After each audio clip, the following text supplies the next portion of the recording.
This program contains true stories of rescues. All of the 911 calls you will hear are real. Whenever possible, the actual people involved have helped us reconstruct the events as they happened.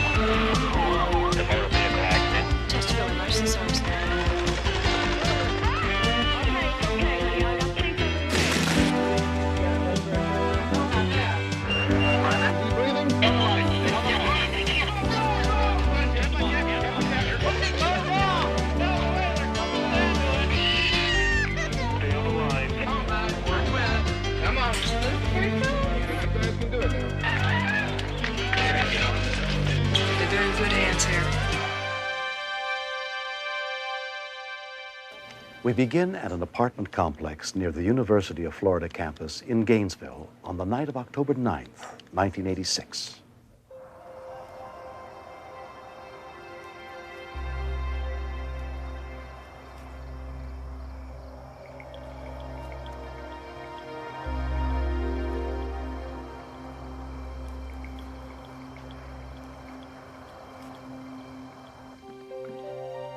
From a nearby apartment, Margaret Lavelle saw something in the shadows. A lot of the students played games in the complex on young girls there, just peeking in. But it just didn't look right to me. He just didn't look like a normal person that would just be hanging around the building. That's what really scared me the most of all. John, come here. Neither Margaret nor her husband John were sure how serious the situation was. He just looked strange. He really did. He looked wicked. So then finally I decided to call the sheriff's department. The call came into dispatcher Janice Whitney at 9:30 p.m. Sheriff's emergency? Yes, I'm calling. I live in the Fox Hollow Apartments. I'm reporting a peeking Tom. Okay, what does the person look like, ma'am? He's about 6 foot. He's right now looking in the window. We're watching him. Okay, is he white or black, ma'am? He's white. What's the address? At first, this one didn't seem unusual at all. We have Prowler or peeping Tom calls all the time. Okay, stay on the phone, ma'am, okay? Okay. We got a peeping Tom in progress. 87-10-20. From 5 miles away, Sheriff's Deputy Chuck Sexton was immediately dispatched, but it would take him 7 minutes to get to the scene. Deputy Claire Noble was less than a mile away. 173. They asked for a unit to come back him up, and I said I would be en route. You're not supposed to be interrupted in dinner, but when you only have so many officers working the road, you don't want somebody to go to a call by themselves, especially a Prowler call, because you never know. It could be somebody watching his girlfriend, or it could be a burglar. Okay, could you see what he was wearing? All I know is he was wearing jeans and a dark-colored shirt. Okay, do you know if anybody lives in that apartment? Yes, I do. 2 young girls are college students. 2 young females live in that apartment? Well, 50-10-50. Be advised, this will be a white male, 6 foot. 10-4, do we have a clothing description? 10-23. Okay, I want to keep you on until the deputy gets there, because he will probably run when he sees the deputy's car, and I need you to let me know which way he goes. Okay. We've got a couple of deputies coming, as a matter of fact. Okay, our deputy is there, and she's going to come up on foot. It's a female deputy, but she's in a regular uniform, so let me go ahead and keep you on the phone. They had given me directions that didn't make much sense when I got there. I got in there, it was the wrong area. Every time a car would come through the parking lot, he would run around the building. Did he spot the deputy? Do you have any idea? Is she up that close? Can y'all see the deputy? I'm in the, wait a minute, let me hold on. Okay. In the kitchen. He ran, she can't see the deputy, I don't know. Okay, now you said that we take the main entrance to Fox Hollow and then take your first right and then go all the way down to the end of the left? Hmm? She repeated the directions. 173 to 87, those directions are wrong. He's back again. He's back in front again. He's got something in his hand. What do you think it is, a gun or? No, I don't have. He's got something in his hand, but they can't tell what. 173, be advised, the subject is advised he has something in his hand, unable to advise what it is. When I first saw him, there was a light between us, and it was very hard for me to see exactly what he was doing. Sheriff's office, freeze! Turn around! Almost immediately, I realized that his hands were not where they should be, and I couldn't see what he had in his hands. Don't shoot, it's just a toy! It's real hard to tell a toy from a real, when you're talking about guns, because they make guns look so real nowadays. And we have to be certain that this guy just wasn't some crazy with a toy gun. No, she didn't get him. He ran around the corner. Any additional units that can be 1051 Fox Hollow, subject is signal 0 there, 1031 on foot.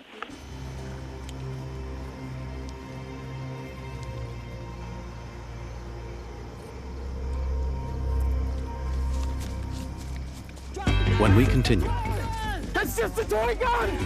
Officer at Palmetto's apartment that needs backup immediately.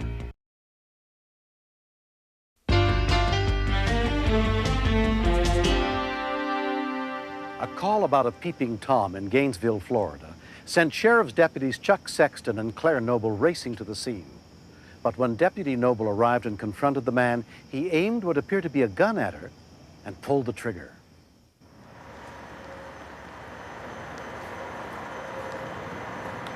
I've lost the subject in the area of the pond. Got a direction, 173? 10-4, he ran towards the end of the complex near the pond. She signal 0. Sheriff's office, hold! Drop the gun! Drop the gun! That's just a toy gun! Drop the gun! Don't shoot! Don't shoot! Stop! It's just a toy gun! Don't shoot me! Drop the gun! Deborah Yoakum was awakened by the screams echoing through the apartment complex. Toy! It's just a toy gun! Drop it! Drop it! Don't shoot! Don't shoot! Drop it! Let go of the gun. Give me the gun. Deborah's call came into dispatcher Sabrina Osgood. Yes, ma'am. There's an officer at Pine Meadows apartment that needs backup immediately. Where at? Pine Meadow apartment. What's the problem? No, 25. Officer is having a fight with a man out here. He told him to drop the toy gun. 173, I just heard gunfire in the area. She just shot him. Oh, God. Who did he shoot? Just shot. Who got shot, ma'am? The man that he was... All she could state was the man had gotten shot. Who got shot, ma'am? Huh? Pine Meadows apartment. Your officer needs backup.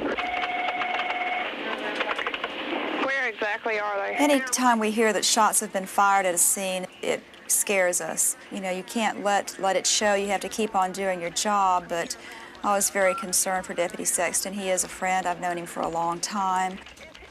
We just felt like we were helpless in that situation because we're on the other end of the phone and he's out there. We're going 1033 traffic. My first thought when I heard the shots was that Chuck had been shot. When a fellow officer gets shot or gets hurt in the line of duty, it's personal. It becomes a very personal thing. And I was feeling guilty that I hadn't shot the guy and stopped him before Chuck had gotten there.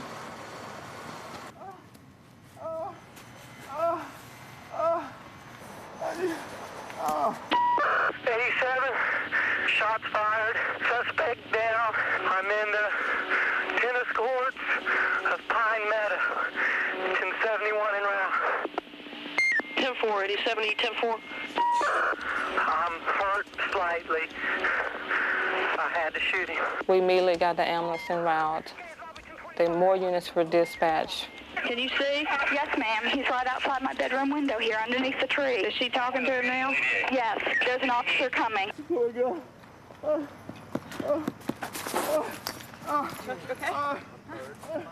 When I saw Claire and Danny, as far as, I was concerned, they were the two best-looking people I've seen in my life. God, that sense of relief that he was okay. Deputy Sexton suffered only minor injuries during the struggle. The suspect was still playing mind games. He wanted to make himself look like he hadn't done anything wrong, that we had misinterpreted his actions and shot him for no reason at all. He was still trying to act crazy. I told him to drop the gun and we'd find his mother, that we just needed to get the gun out of his hand. And he was telling me it's a toy gun, I just want my mom. And he started to turn around.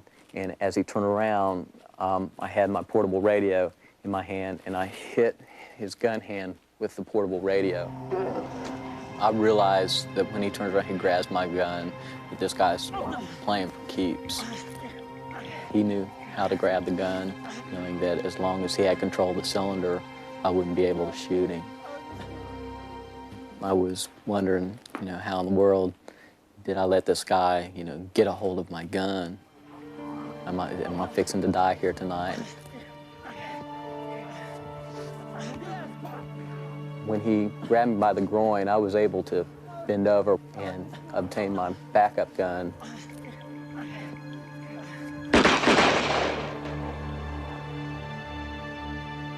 He confessed to several murders in Alabama, which in fact he had escaped from the authorities in Alabama after being arrested for these murders. I found out a couple hours after the shooting that he was on the FBI's 10 most wanted list. If he'd gotten the gun, he'd have killed me. He'd already killed 4 people that they knew about. He had told the investigators he had just raped a girl 3 hours previously in an apartment complex not 3 miles from there. Kind of a sobering experience, and also made me feel a little more at ease that, that I had shot someone that was a 10 most wanted fugitive and not somebody that was mentally deranged and had wanted his mommy and got caught peeping in a window. The gun the suspect claimed was a toy actually was a loaded .32 caliber semi-automatic that had jammed. He was returned to Alabama, where he was tried, found guilty of 3 murders, and sentenced to death. When the call was dispatched that night, I had plans later on that evening meeting my mom and my wife Terry and my son JP at our house because it was my mom's birthday. And I remember finding the guy thinking, I'm not going to die on my mom's birthday. I personally feel that sometimes police officers are given a bad rap as they shoot first and ask questions later, and the entire opposite is true. It's such a final decision. Once you fire that gun, you can't bring that bullet back. It better have been the right decision. Next. Anytime you have a fire in a house, children will tend to hide from fire. And we find them in fire deaths after a fire, many times in places of hiding.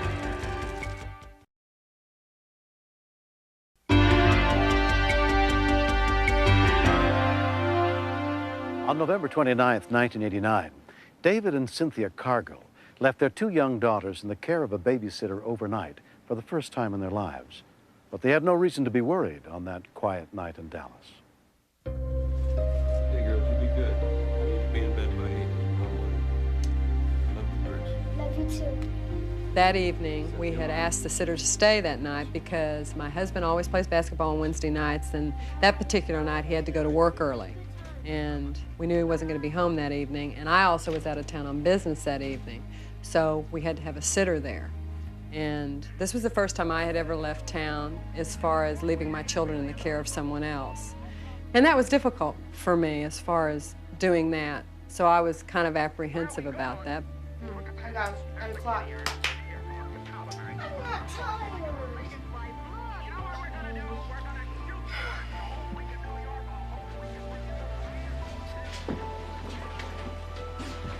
Around 8 p.m., the babysitter had the 2 girls get ready for bed.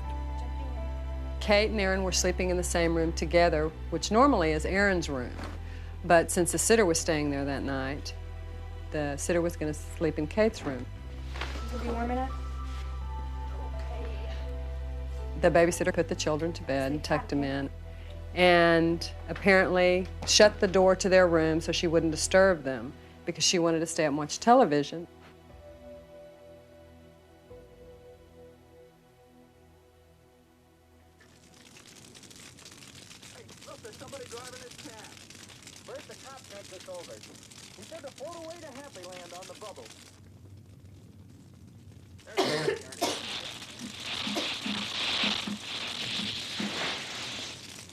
Though the Cargills had checked their smoke alarm just 2 weeks before, on that night it didn't work.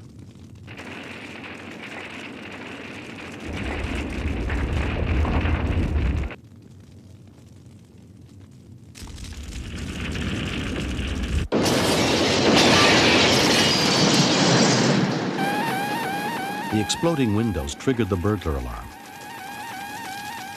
Oh, God! Oh, my God! Kate! Aaron! 8-year-old Kate was awakened by the sound of the alarm. I saw smoke coming into the room. Then I touched the door handle. The door handle was hot, and it told me not to open the door. Aaron, wake up! I crawled to the window, and I tried to break it with my hand, and it didn't work, and it was scary.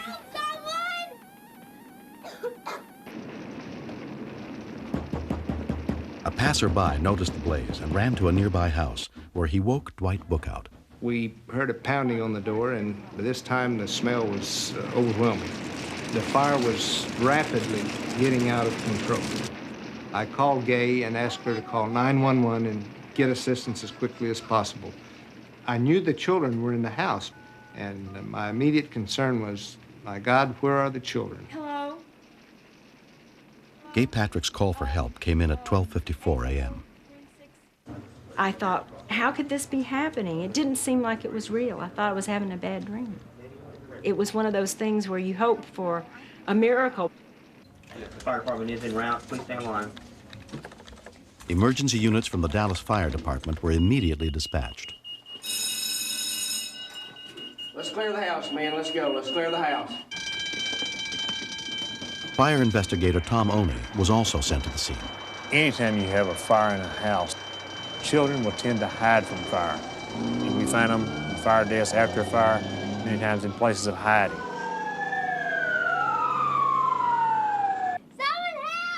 My mom and my dad, including my school, taught me to, if there was a fire, break the window with something. Even after Kate broke through the glass, a screen kept her and her 6-year-old sister trapped inside. The babysitter heard Kate's cries for help. When she got the screen off, then I got out. Then we went to the middle of the yard. I turned around, my sister was not behind me. So I went back in the house. Aaron! Aaron! I'm on the window! Hurry, Aaron! Hurry! Come on, Aaron! Come on! Come on, it's okay!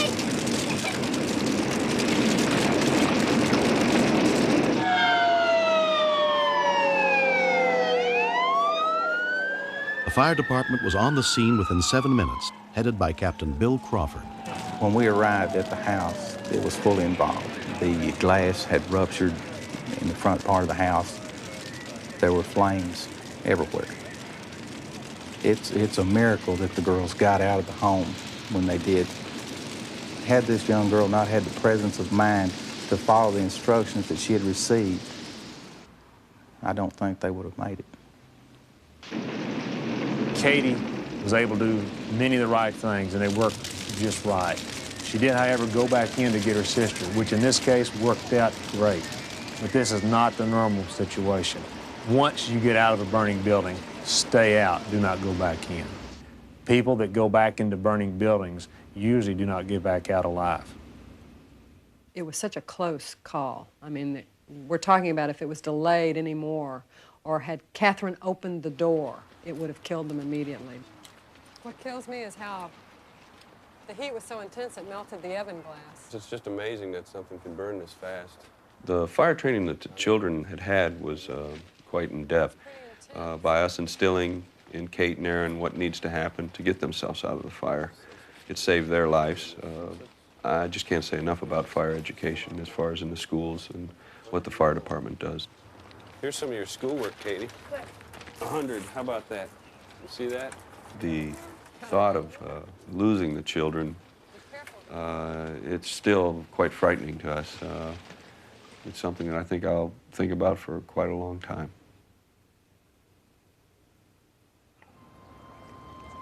Investigators determined that the fire that destroyed the Cargills' home was caused by faulty wiring in their den.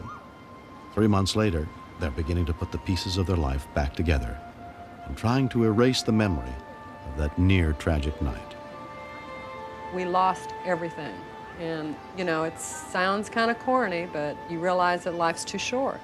It makes you, oh, I don't know, just really take time to enjoy life, because it could be over in a matter of seconds.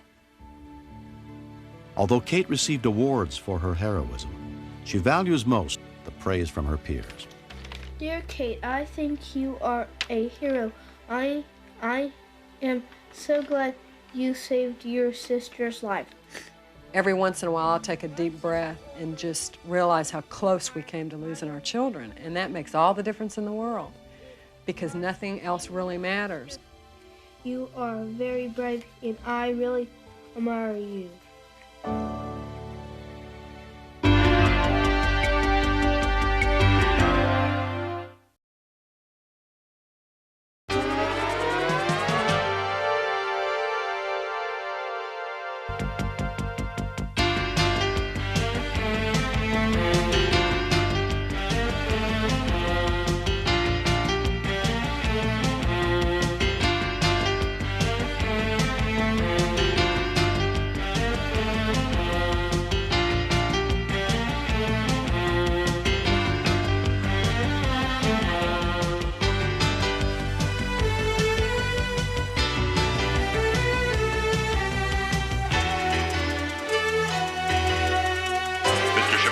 Step out of the car.